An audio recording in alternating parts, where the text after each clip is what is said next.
Hi guys, welcome back to the channel where we talk about all things books. My name is Chloe if you're new here, and it's great to have you. So in today's video I wanted to talk about my most anticipated releases for the first half of 2025. Now I know I said I was on a book buying ban, and I am, but if I wasn't, these are the books that I would be camping out to get my hands on. So grab your favourite drink and let's get into it. Now, quick note before we get into the actual list, I've only done up to June because first of all, if I did the whole year, this video would be like 300 hours long and no one has time for that.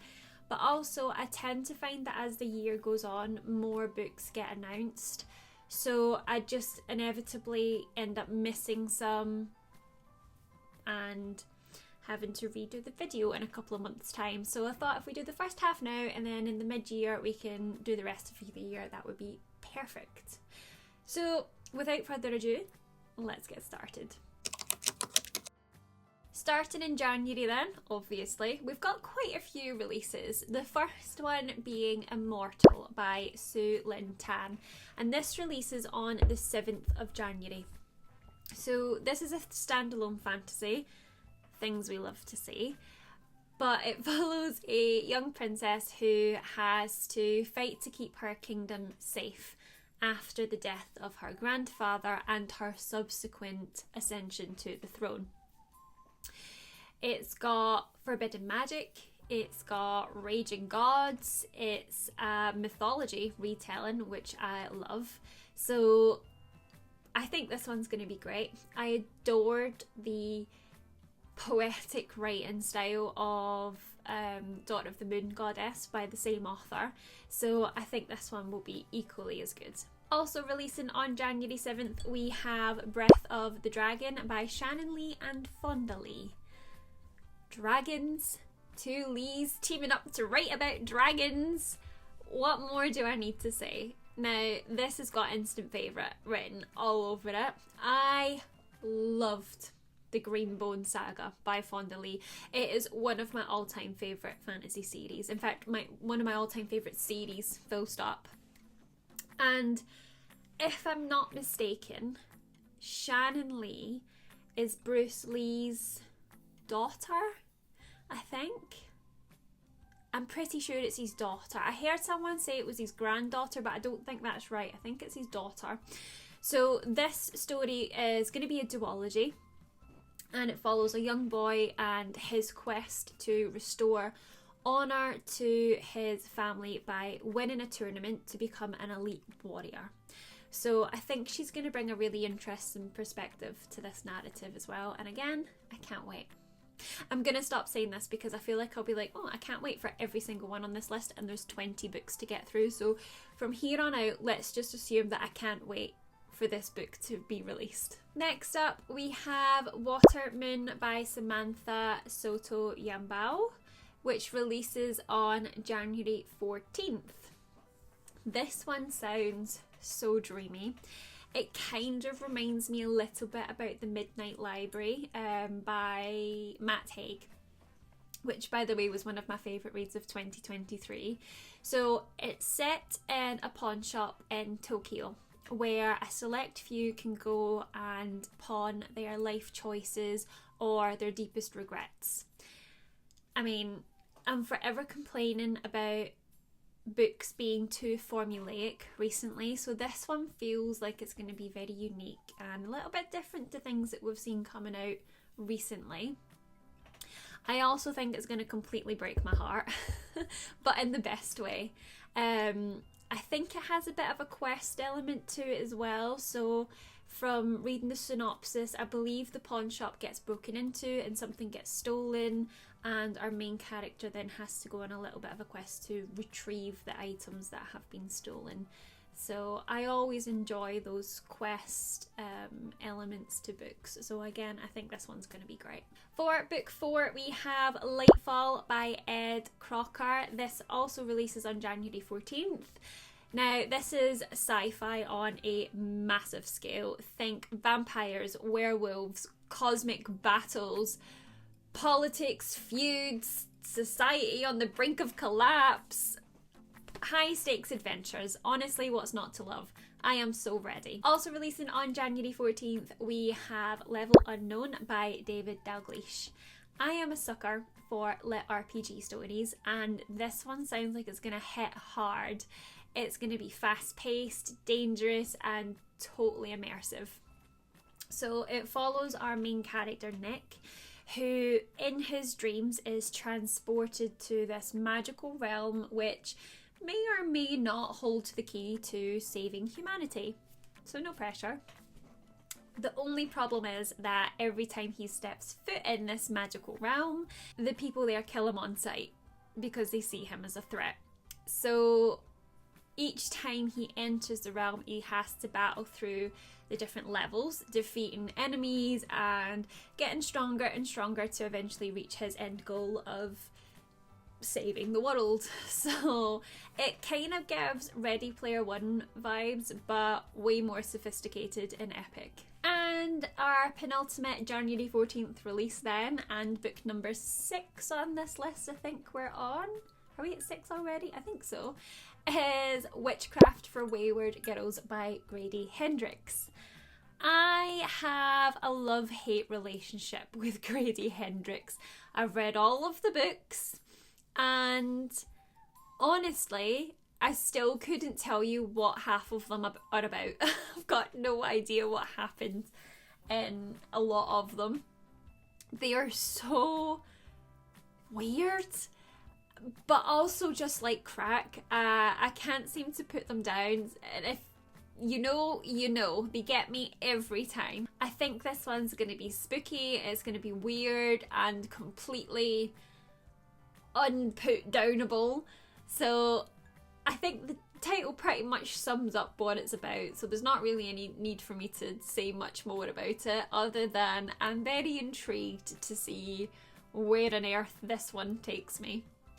And our final January 14th release is Hamyang Luck by Makana Yamamoto, I think. I do actually already have a copy of this book, so I got the Fairy Loot edition of it in a monthly book box a couple of months ago, maybe in November or October, I think.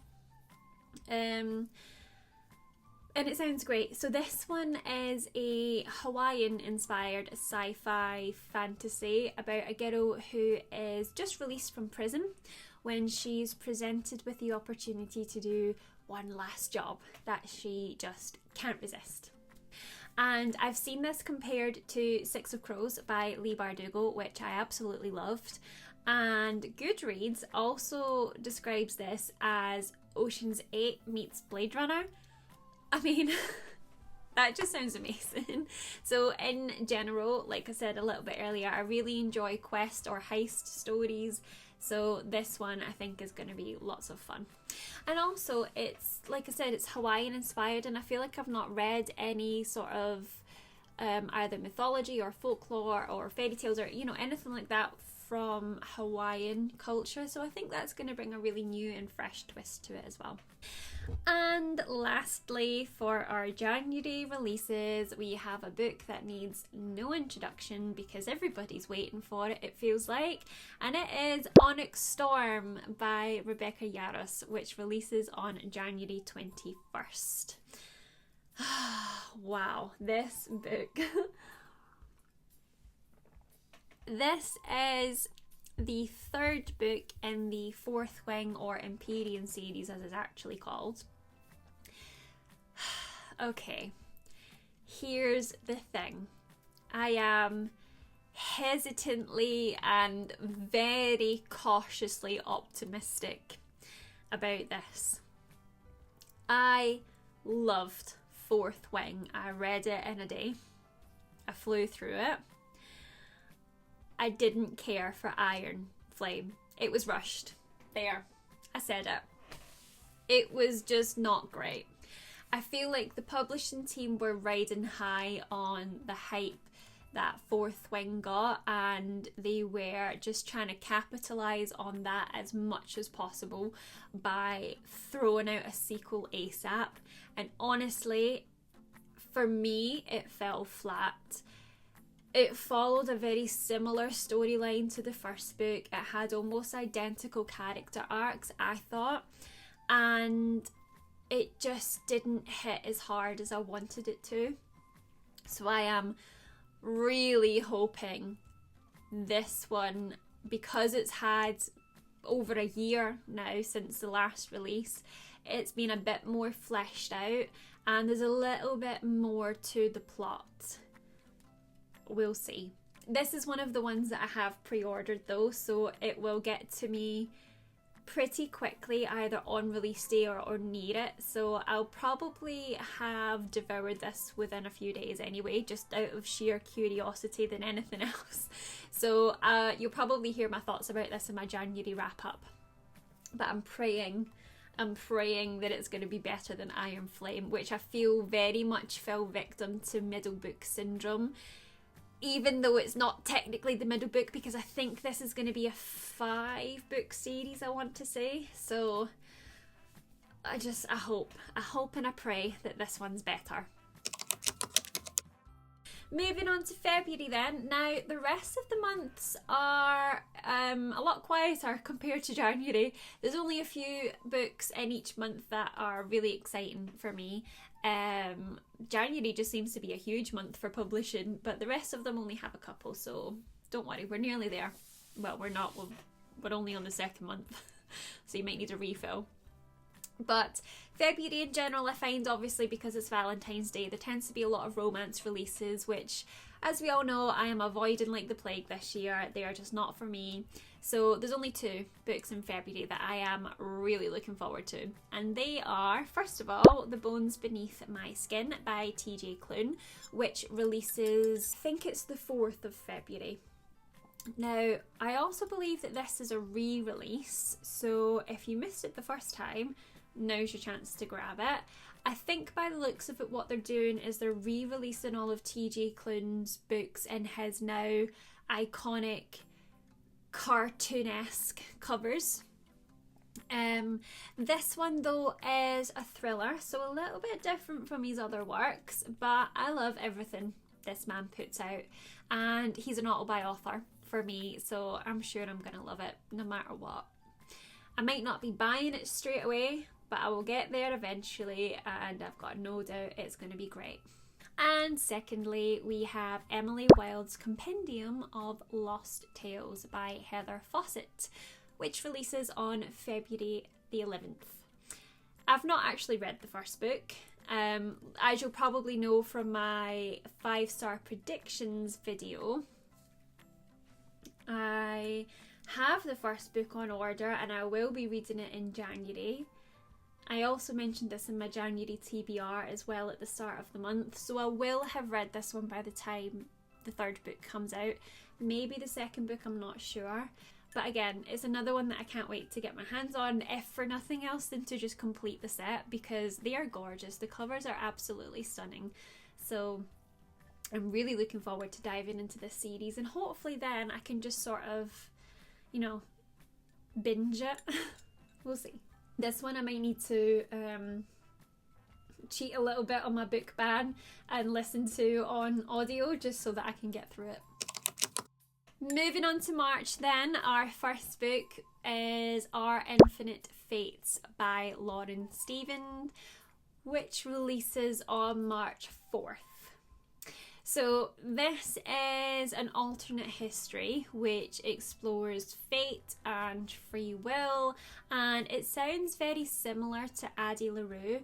So it follows our main character Evelyn, who can remember all of her past lives, and for some reason in every single one she is murdered by her 18th birthday by some supernatural being. The problem, however, is that she really likes the life that she is in currently and obviously doesn't want to die. So she has made it her mission to find out what this supernatural being is, why it's hunting her, and try and figure out why their fates seem to be so intertwined, all before it comes to kill her. So this sounds So this sounds like it's going to be quite a thought-provoking read and hopefully quite epic. I need it like yesterday. Next up, we have The Ragpicker King by Cassandra Clare, which releases on March 4th as well. Now, this is book 2, and what's this called? Is it The Chronicles of, is it Castellane or something like that? I'm not entirely sure. But the first book was Swordcatcher, which was released last year or maybe 23. I'm not sure. Since I haven't read so much in 24, the year just seems to sort of blended with 2023. But this is book 2. Swordcatcher was one of my most anticipated releases at the time when it came out, and then the great slump of 24 happened and I never ended up reading it, so I am hoping to get to it pretty soon. And it was blurbed by George R.R. Martin, so I'm hoping that this gives all of the high fantasy vibes that I'm craving just now.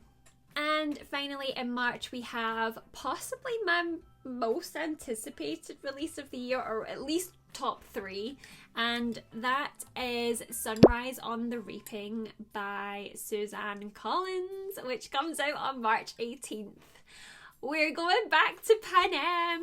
I'm so excited for what Suzanne Collins has cooked up this time. Teenage me is screaming right now. I adore the Hunger Games trilogy. I really liked The Ballad of Songbirds and Snakes, and so I can't wait to go back into this world and unravel Haymitch's story as well, because I feel like this one's really clouded in a lot of mystery, and I hope she keeps doing this. I hope we keep seeing little even if it's just short stories for all of the other characters in their games. I just need more. I need all of it. Moving into April then, we have another fairly quiet month. There's only 2 books that I'm really looking forward to. The first of them isn't even a book, it's a graphic novel, and it is volume 12 of the Saga series stop, by Brian K. Vaughan, and this releases on April 15th. I feel like this series has been going on forever. I mean, it's literally been going on for years. And I'm diligently making my way through it, so I can't wait to get my hands on this next one. I always look forward to new installments. I'm not going to go into the plot because it's so far into it now that it would just ruin it, but it's a sci-fi graphic novel series. It's good. Read it if you haven't already. Then we have Great Big Beautiful Life by Emily Henry, which releases on April 22nd. Emily Henry is another auto-buy author for me, and probably one of the only romance authors that I reach for consistently. And this book follows 2 authors who are competing for the chance to write the biography of the most notorious tabloid socialite and heiress to one of the most scandalous families of the 20th century. I love books about books. I love books about authors writing books, and I love Emily Henry books. So this one's a no-brainer for me, and it might be one that I break my book buying ban to buy. That was quite hard to say. But I have a feeling I'm going to buy this one when it comes out, because I read all of her stuff and I love it. And like I said, it's pretty much the only romance author that I enjoy. So yeah, roll on April. In May then, we have book 16 on this list, and it is The Memory Collectors by Det Meserve, I think it's how you say the name. I'm not sure, I'm really sorry if I've butchered it, but it releases on May 20th. And this is a sci-fi mystery thriller, which sounds very intriguing. So time travel has been made possible, and a few lucky people are allowed to go back and spend 1 hour in their past. So 4 strangers are selected, and they travel back in time to a day that changed each of their lives.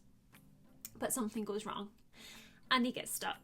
and they realise that they are stranded in the past.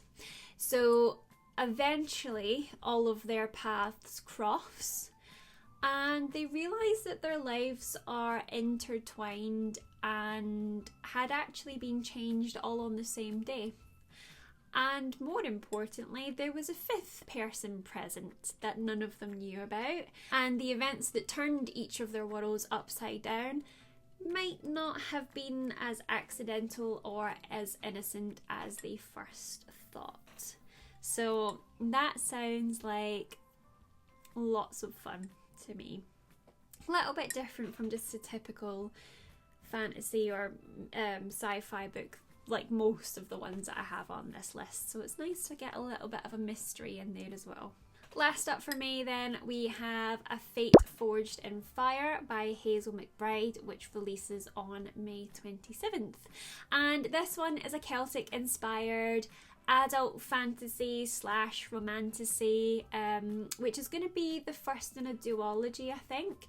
So this follows a young blacksmith who has to fight to reclaim her throne using her fire magic after her kingdom had been driven to ruin by a long line of, well, useless and corrupt kings.